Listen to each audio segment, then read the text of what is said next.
All right, welcome everybody. We have got a jam-packed day today, and right now we are talking to Bambi Lynn. She has so many amazing experiences and stories, and she speaks deeply on so many topics today. And we're gonna, or all days, every days, but today we are going to talk about how your trauma isn't a death sentence, because that's where we're going to get started. We're going to wander around wherever the spirit leads, and hopefully if you're watching this, you'll get exactly what you need out of it. But thank you so much for coming on the show, Bambi Lynn. How are you doing today? I am awesome, and that's funny. Yes, I am a deaf person, but I am a storyteller. Rose, oh no. There we go. We're back.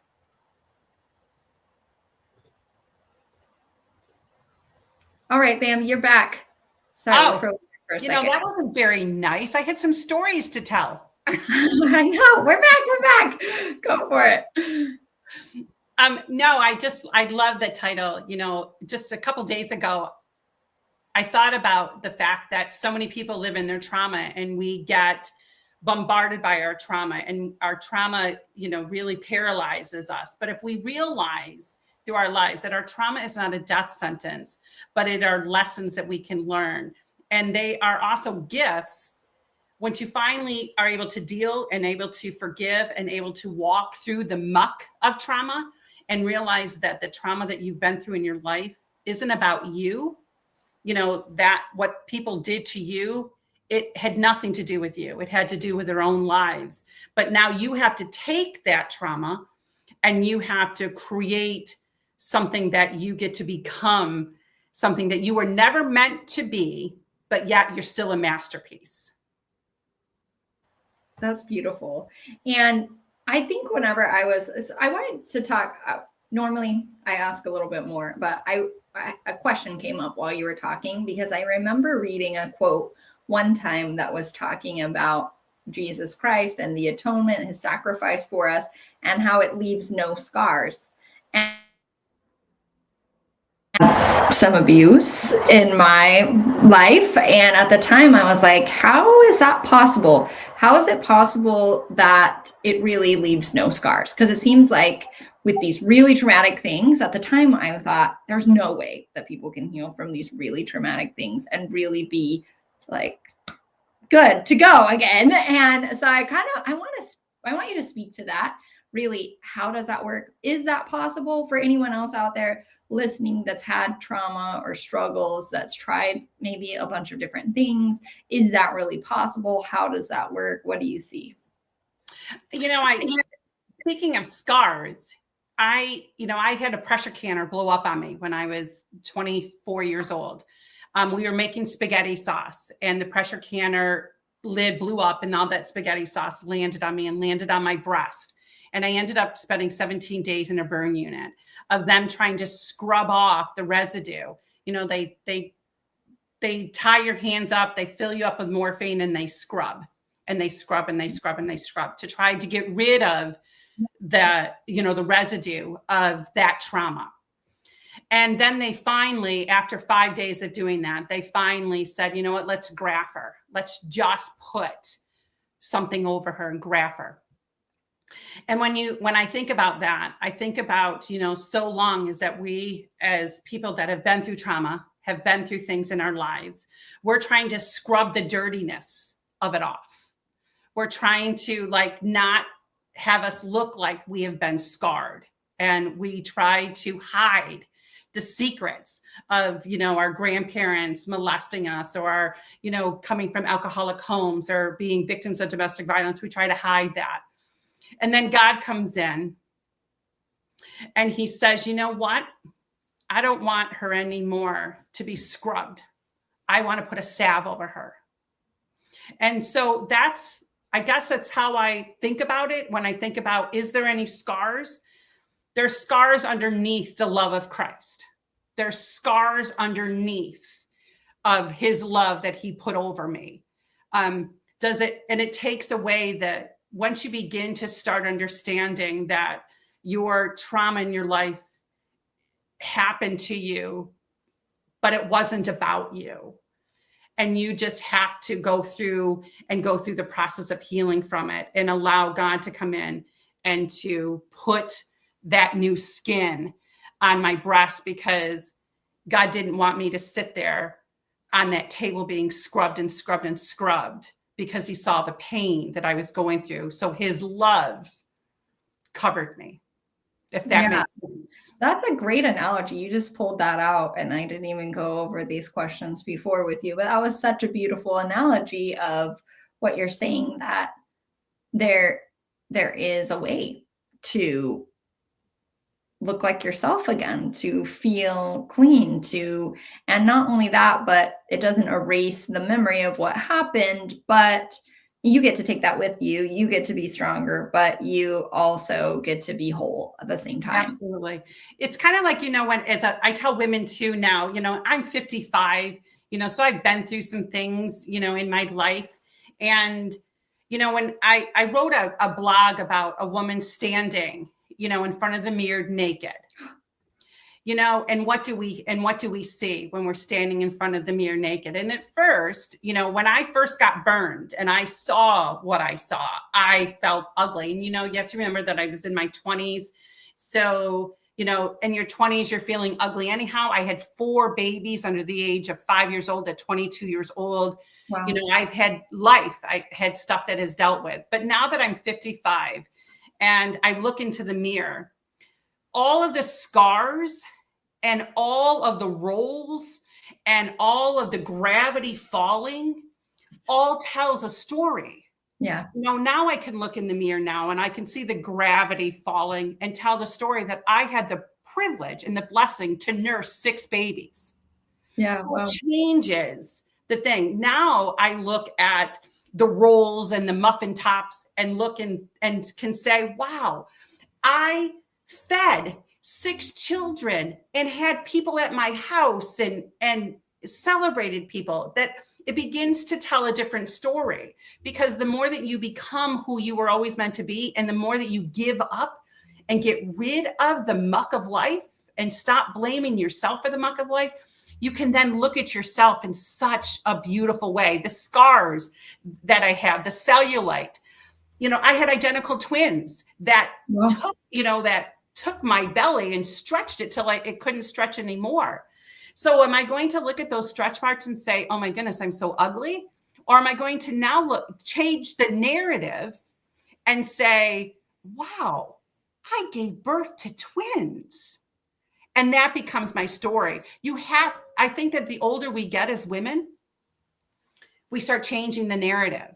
Mm-hmm. We start becoming who we were meant to be, because we've already seen the 20s and the 30s and say, and we told ourselves different stories in them. And now we're retelling stories and allowing us to be ourselves. And the irony is really, whenever we are young and vibrant and energetic, it's whenever you're still so broken trying to figure out what's going on, and you don't appreciate all this beautiful energy and beauty that you have. And there's obviously different kinds of beauty, so I don't want to say that you don't have beauty later, but it's all about what we focus on really, and how we create the narrative. And I know you're really big on stories and helping people share their stories as a way to heal. So start by telling us your story and why you're so passionate, why you're so on fire, because you are. We can all feel it. Yes. My story, I was a broken girl. I came from a broken household. I came from generations of brokenness that I can't hold that against them anymore, but it was pretty broken. My dad was an alcoholic. He was a brutal. He wasn't a nice alcoholic. He was a mean alcoholic. And my parents went back and forth with each other until I was about 10 years old. My dad did not like me. There was an animosity. There's always a hidden secret within a home. And my grandfather, whenever we left for my dad, we would move in with my grandparents, and my grandfather molested me about the age of 4. And then I found out years later that he also molested other neighborhood kids, other neighborhood girls, and my cousins in our household. My mom was a single mom, 4 children, broken, just a broken woman. didn't know how to take care of 4 kids and didn't know how to love us. And there was some damage that was done within our household. I moved out of my house when I was 16, the day after my 16th birthday. And I moved in with an uncle that was my uncle by marriage. And during that time, you know, we didn't know those kind of words when we were kids, that, you know, that there was a grooming time. And I didn't, he put me into modeling. He put me into pageants, you know, was there. And then he started coming into my room, and I tried to commit suicide 3 different times when I was there. One time I took some medication. Another time I put a bag over my head and tried to end my life so I could end what was happening. And I stayed at my uncle's house because I moved out of my mother's house.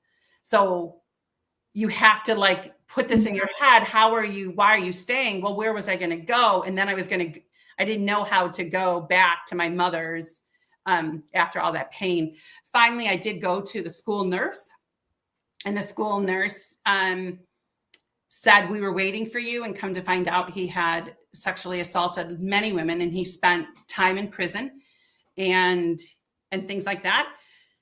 I went into foster care, left foster care, and I moved back home because my foster parents were really loving to me, and I didn't understand that kind of love. I didn't understand somebody really caring for me.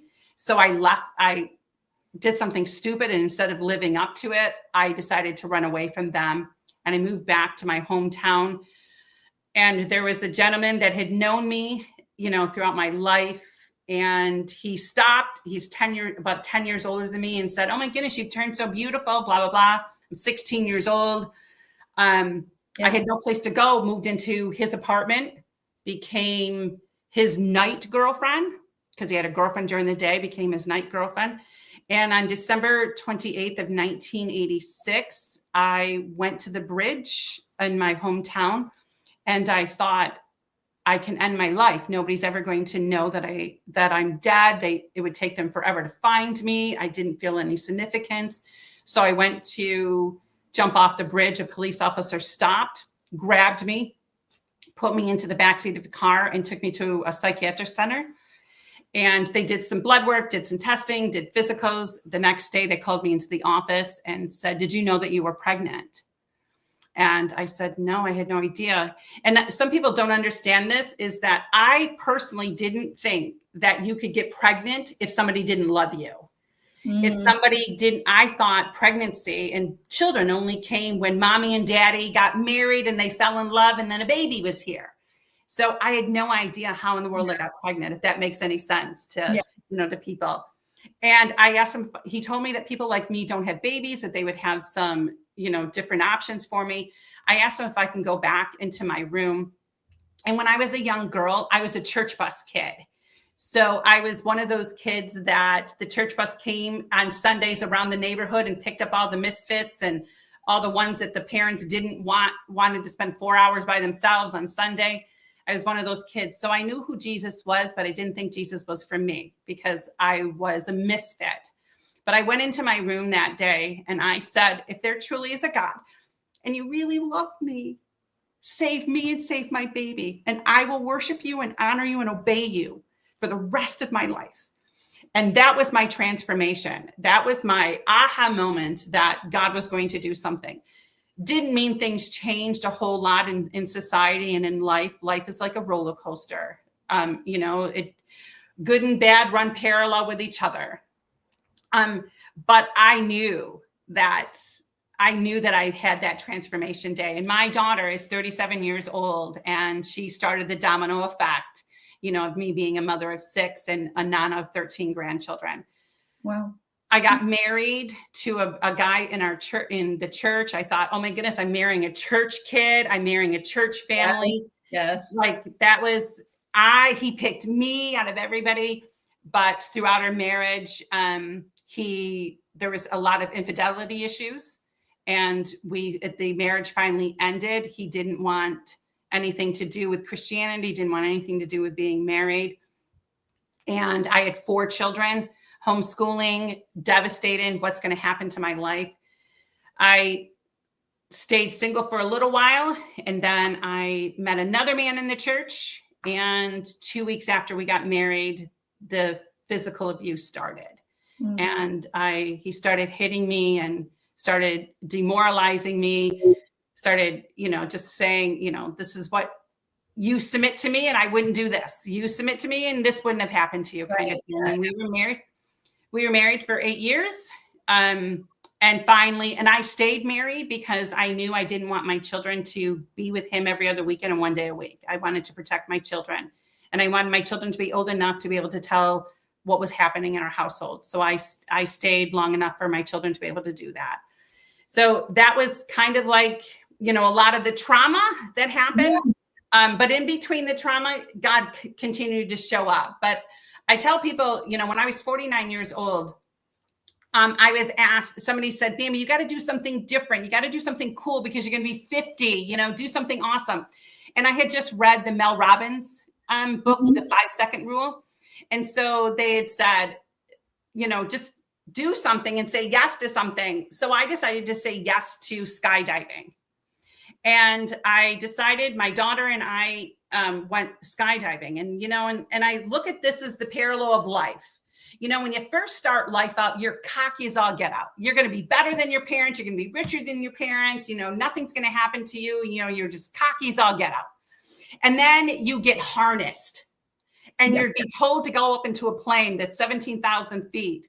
And then as you're on that plane, they move you to the edge. And then this guy is sitting on the back of you like this burden. He's heavier than everything. He's sitting on the back of you.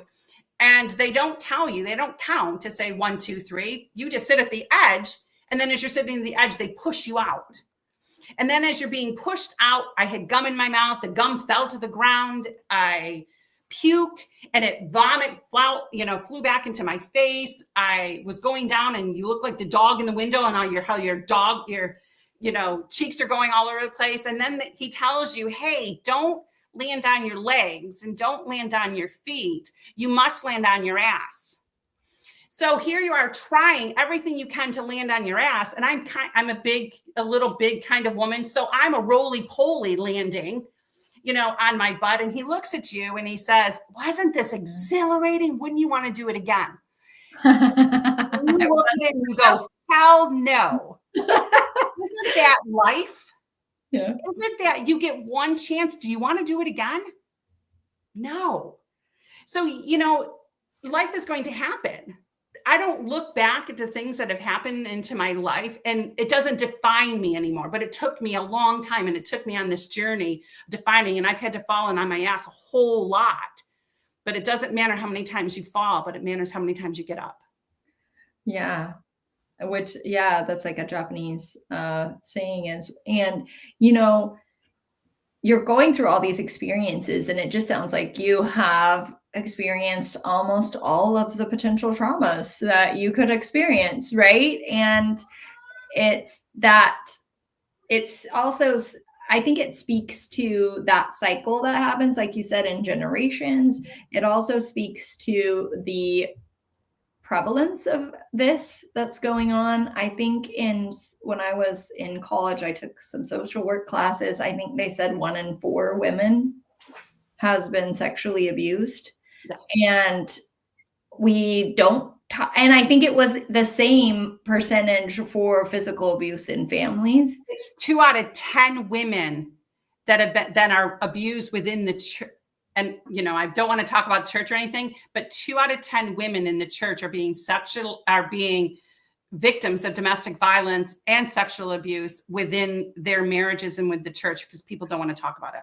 Right. Well, yes. And so then you have this assumption, like you were saying, oh, they're members of they're good. They're in the church. That means they're XYZ, when the reality is they're just people. And this is a institution created to try to help these people be better, but it doesn't mean everybody inside it is perfect or even, and so I think it just, what I want people to hear is, number one, that it's okay, or that you're not alone. Number one, you're not alone, right? That Mm-hmm. this is happening. It's happening, and it might be happening multiple times. And it doesn't mean, like you're saying, it doesn't mean that it's bad. It's not. It doesn't mean that you're bad. It doesn't mean that you're wrong. It doesn't mean there's anything wrong with you and who you are, or that you don't have value.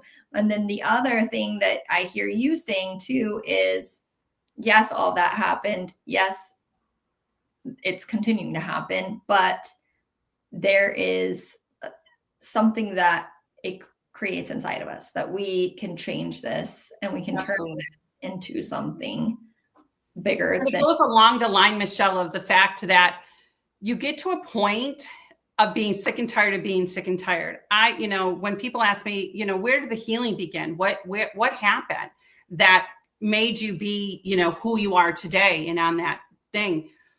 I got tired of being the woman in the room that had this dramatic story.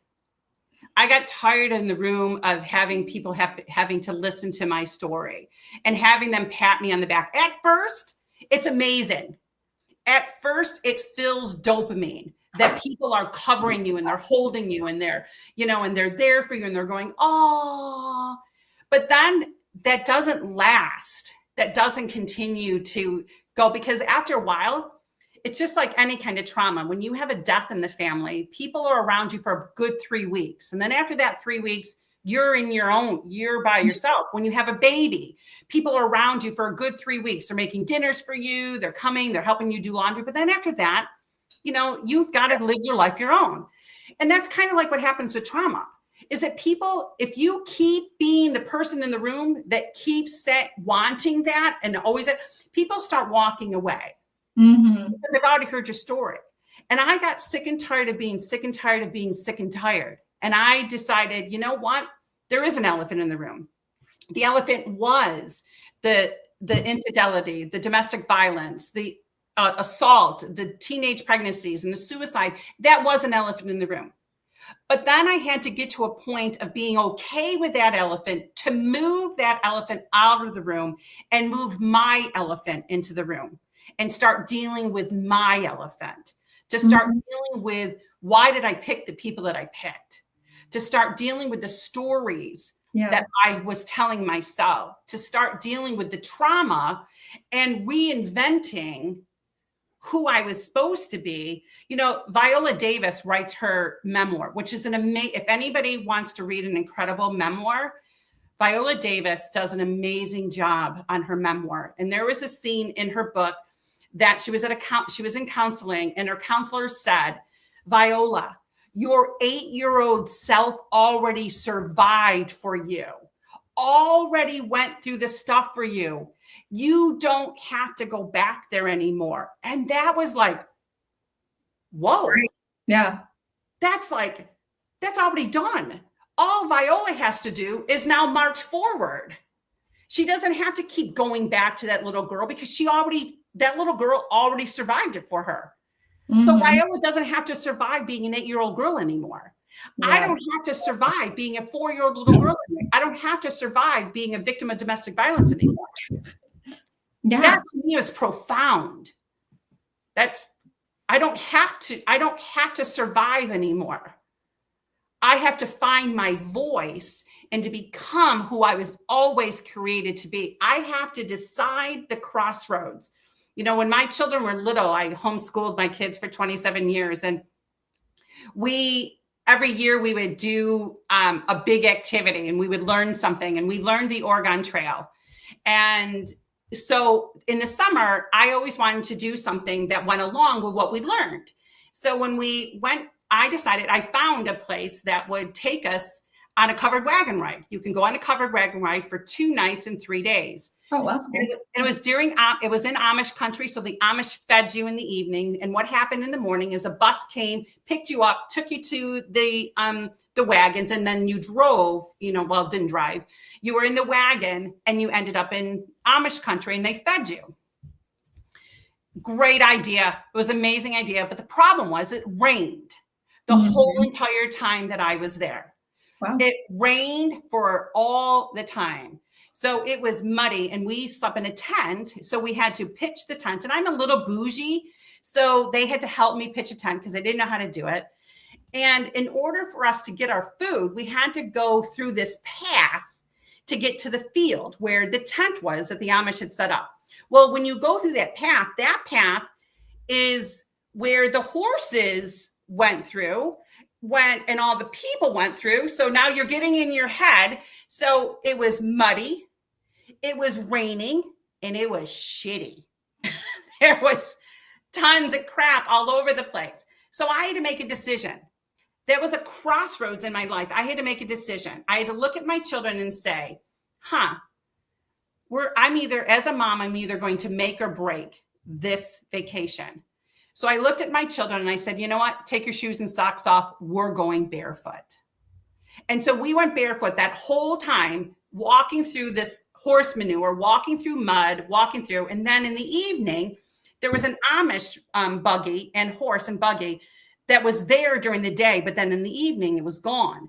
And in the middle of the night, I had to go to the bathroom.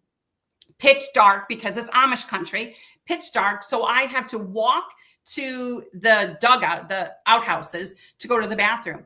Well, I walked there and there was no dirt or anything. It was actual just horse manure that I stepped in. So at night, when I did that, I had to sleep with my feet outside of the tent the whole entire night because there was no way of washing my feet. So I tell people that story for the fact that that's the way life is. But you have to choose. You have to make a decision in your own life at that crossroads. How are you going to react to it? Are you going to take the lemons of life and just live a sour life and have you be somebody that nobody wants to be around? Or are you going to take those lemons and you're going to squeeze them until you get all the juice off to make lemonade? Am I going to ruin my children's vacation that years later they would sit at the dinner table or at a Thanksgiving table and say, Mom ruined it. She was so mean. Or I chose to be able to have that memory that when they sat at the Thanksgiving table at 25 years old, they were laughing over the fact that their mother had manure in between her toes and they thought it was hysterical. Crap happens and you can't change it, but what are you going to do with it? Yes, those are such fun stories. And you had a real experience, a real pilgrim experience where it rained the whole time. And we did for our church. I'm originally from Wyoming, and we did they have like a similar hand cart, though they do hand carts. And it was so cold in July. It got so cold, it was going to snow that night. So we actually had to leave and go to the church. Anyways, so real experiences. And I'm just like lucky that it does give you perspective, though, in the fact that we have all kinds of traumas. And luckily, we don't have to deal with that trauma anymore. But we have some emotional traumas. We have some other traumas that people don't understand. So can you tell us a little bit about what has helped you? Because I think it's easy to say, okay, just, I get frustrated sometimes when people are like, okay, just change your mind. Just, it's not like, just put on a happy face. Just change your mind. Just choose to take the higher road or choose to do this or choose to do this. Whenever the reality is, I'm like, okay, I'm trying so hard and I've been trying and I've been repressing. That was my problem whenever I was a teenager. I've been repressing everything. I've been trying to put on this smiley face. I've been, I've tried these other things, but they're not working. And I can feel, I keep trying to do these things, but I feel something different. And I keep going into these same patterns over and over again. So for you, for you specifically, what did work for you? What do you tell people to do? One thing is that I pick intentional people to speak into my life. Intentional people that have the right to come into my life and be part of my life. I picked intentional people that say, Bambi, you have 10 minutes to scream, to yell, to swear, to curse, to do whatever you need to do. But then after that 10 minutes, then we're going to tell you who you really are. I went to counselors that just didn't say, you know what, write 3 grateful things every single day and then come back. I went to counselors that said, you know what, let's sit for a moment and let's ask the Holy Spirit what we want to talk about, what lie you're living. And that helped me tremendously. It was like life-changing for me of being able to understand that this wasn't God's plan for me. This wasn't his, life happens. It's kind of like my favorite book. I have two. One is The Shack, the book, The Shack. Like that transformed me. That book and that movie transformed me. And I think I've watched that movie and read that book at least 50 times because it was something that gave me a bigger picture of who God really was. It gave me a bigger picture to be able to forgive myself and to forgive others. Because they're only living out the story that they had. And I'm going to tell your audience, it wasn't easy. It was, you may be able to see this woman that's sitting in front of you and say, oh my goodness, I can never do that. There were times that I sat on my floor crying and pounding my fist into the ground and my feet into the ground and saying, how, why?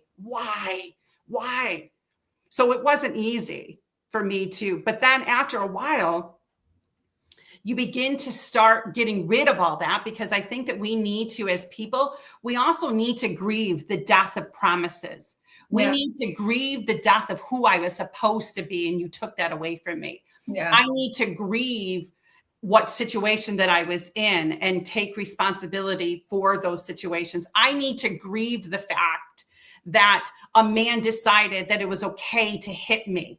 I needed to grieve that and how it destroyed my family. Mm-hmm. I needed to grieve the fact that a man decided that other women were more important than me. I needed to grieve that. And I think that sometimes the church doesn't give you permission to grieve. It wants you to immediately forgive, but forgiveness is a process. Forgiveness is allowing yourself to go through the process. And I'm 55 years old, and there was a situation that happened that there was still residue of unforgiveness that I needed to forgive. So forgiveness is a peeling of an onion. It's going to take you from one point to another because you don't think about that. I've had to grieve the fact that I'm 55 years old and I'm not going to sit on a front porch that I've been married 50 years and looking at my husband and saying, oh, look at what we did. Mm-hmm. I grieve that. Yeah. And people don't give you permission or even acknowledge the fact that we need to do that. And I would say that's where it starts. Yeah, absolutely. I think I recently went back through when my parents got divorced. It just had come up somehow, and God was like, okay, look at this again. And I feel like what you said with the onion, oh, I thought I did that already, but apparently not at all. So I remember, I was like punching the punching bag. I was screaming in the backyard. I was, it is ugly. And I remember the grief. Yeah, it was hate. It was like anger. It was putting these songs on that was just like, really annoy me, like Shania Twain. You know that Shania Twain song? Oh my goodness. I'm like, who wrote that song? That's like the worst song in the world about whose bed have your boots been under. Anyways. And then I began to write. Yeah. And for a while, I didn't write because I had my ex-husband take all of my journals and all of my children's, because we were a blended family. So he took for a sec. So my ex-husband took all of my journals and all of the pictures of my daughters, and he burned them and threw them in a dumpster. So for a long time, I stopped writing because here I was vulnerable and somebody could read my secrets. And so when that happened, I stopped writing.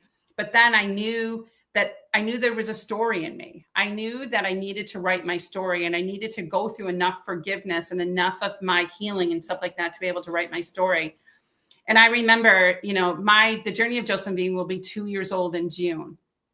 And when I got it in the mail, when it came to my door and I opened it up, here you have your story, in front of you. And I sat on my bed for 6 hours and I read it straight through.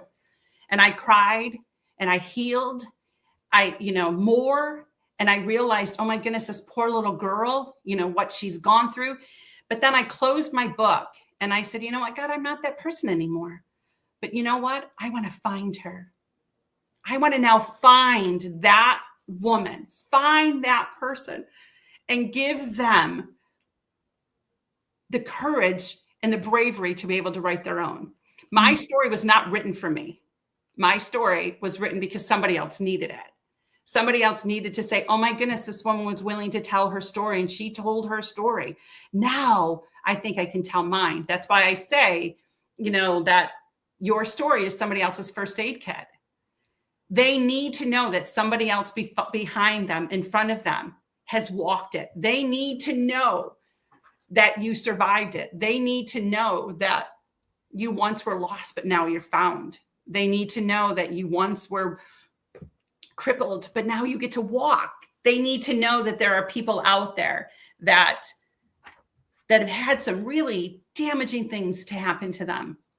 And that's my mission. That's my mission now, is to find these women, to lock arms with them. And we've talked about this. I've been on a lot of podcasts, and I love being on podcasts. So it's not that I don't love them, but now I want to be out, and I want to be able to grab your hand. I want to be able to grab your shoulder. I want to be able to hug you and say, you can do this and it's okay. This doesn't define you. What you went through is not your death sentence. This is your way to be able to shine and to put on that superhero cape because you have survived what has happened to you. Yeah. That's my mission. That's beautiful.